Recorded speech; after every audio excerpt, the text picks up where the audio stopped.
मुस्लिम सेवा केंद्र खेरालू रमजान तारीख 2/3/2025 रविवार से नहीं, नफ़ा नहीं नुकसान के हिसाब से तमाम मुसलमान भाई बहनों को सस्ता फ्रूट वितरण किया जा रहा है। तो खेरालू के और खेरालू तालुका के तमाम मुसलमान भाई बहनों तक यह मैसेज जरूर पहुंचाए ताकि गरीब से गरीब इंसान भी इस महंगाई के दौर में अपने घर में आसानी से खरीदारी कर सके।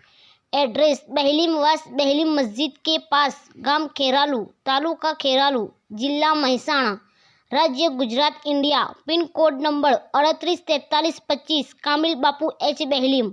Mobile number 9979210786।